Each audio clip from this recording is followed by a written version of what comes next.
Welcome into Arsenal Report, and Arsenal truly have met with Noni Madueke, the Chelsea winger, who, listen, I think is a very talented player, but at that price tag probably doesn't make a lot of sense. He's not an exciting winger. He's not Rodrigo. He's not Nico Williams. He's not any of the left wings that we've really been excited by, and more importantly, he's not a left wing at all. He's played nearly all of his games at right wing, but the interest is real. Arsenal have yet to actually formally launch an offer. I would imagine they wouldn't go higher than $35 million or so. Chelsea will need to sell. It's a deal that I can definitely see getting done, but it doesn't exactly excite me in terms of where we have been looking this summer, right? As we see on this here, Eberechi Eze is a player that excites me. Rodrigo, Sesko, those types of names that we are trying to go after and really raise the level of the team. Now, again, if Noni Madueke is, aside from signing a Rodrigo and a Sesko, and is Saka back up, and then it's like either Madueke or Eze as a third attacker, and we'll get to Eze, but we heard David Ornstein say, separate from a winger and a striker, Eberechi Eze is an option. So maybe that's the same thing for Noni Madueke. Maybe it's a cheaper option to Eze where it's like, okay, we can bring in a third attacker who can kind of play on both wings, I don't think Madueke can really play the Odegaard role, but Eze can play the Odegaard role. Maybe we're thinking about Saka potentially filling in there. Max Dowman will, Ethan Nwaneri. It's an interesting situation with Noni Madueke and how he necessarily fits into this side, and rather than just being kind of like a market opportunity, for lack of a better term.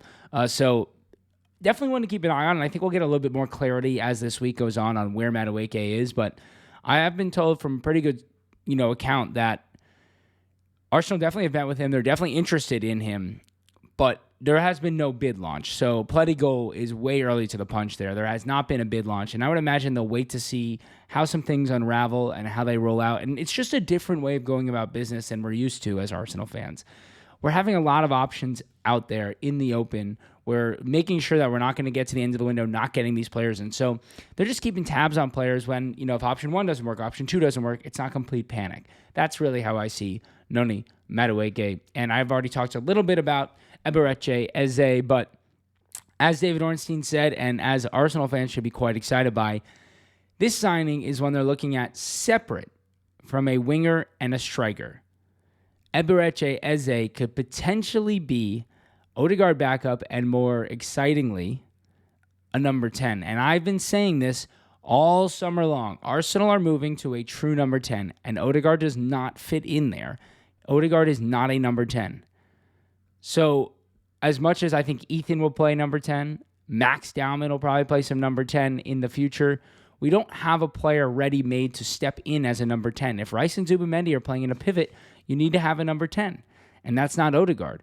And so that's why I see Eberechi as a real option. And now that it's been confirmed by Ornstein that it's separate from a winger and a striker, I could see this deal launching quickly and having no impact on the rest of our summer in terms of transfer dealings, other than the fact that Fabio Vieira is definitely on the way out. I do worry, though, and we'll get into this a little bit more in the squad depth, or we can just kind of get right into squad depth right now. There's been a little talk of Ethan Nwaneri going out on loan.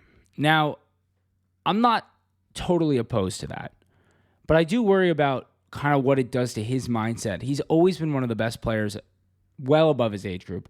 Comes in and has a great season for Arsenal. Where does going on loan for him make any sense? It would have to be a Premier League team or a Bundesliga team. So it would have to be a top-level league. It's not the Championship. And then it's like, do you really want him to go have an amazing season somewhere else? Because that's what he'll do. I don't think Ethan will go on loan. I think it's more likely you bring in an Eze. You bring in a winger. So if you bring in Eze, then Madueke I could see making sense if Rodrigo doesn't happen, because Eze can also play left wing very well, and Madueke on the right. If you bring in Madueke and you don't bring in a Rodrigo or an Eze, I don't really understand the signing at all, because you do need a left winger.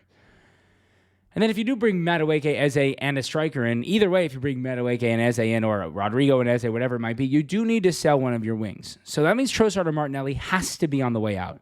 You cannot overload the squad this much. I know other teams do it, but it won't work with the way Arteta goes about business, and then you're just tanking the transfer value of more likely a Gabriel Martinelli, who has a big value at this point. It's a 50 to 60 million euro player in the Bundesliga, or if you were to go to Saudi, 80 million plus. You cannot tank that value. And it may just be time to move on from him. I do think as this transfer starts to roll on, as they maybe comes in the next week or two, Madueke Rodrigo kind of gets balanced out. Then you go and get a striker. You're going to have to sell somebody. And I hope that doesn't mean that Waneri goes on loan. I'd much rather see a sale of a Martinelli or a Trossard. The thing to me is Trossard still really does have that role of, we need somebody who kind of just scores from nothing, and that's what Trossard does off the bench. He's a great bench player, whereas Martinelli, I think, is kind of becomes redundant when you bring in Rodrigo and Eze. It really makes Martinelli redundant to me. So I would expect that to be kind of the final way for this all to fit in as pieces of a puzzle. And then us Arsenal fans, when are we going to get some announcements? When is Christian Norgard going to get announced? When is Kepa going to get announced? When is Martin Zubimendi going to get announced? When is Christian Mosquera going to get finished and announced? We're just waiting and waiting at this point. We have all these transfers that are, Kepa and Zubimendi are completely finished. Norgard, we're pretty sure, is completely done. Mosquera, we know, is on its last legs. It's July 1. Where are our announcements? So hopefully we get some announcements soon. Let me know what you guys think. Throw some comments down there. I will answer any questions or comments you have to say, any topics you want me to talk about. This is Arsenal Report. We're coming with daily videos on the transfer window, inside scoops, how they're going to fit into the team, how the team will look this year. So make sure to subscribe, and we'll see you tomorrow.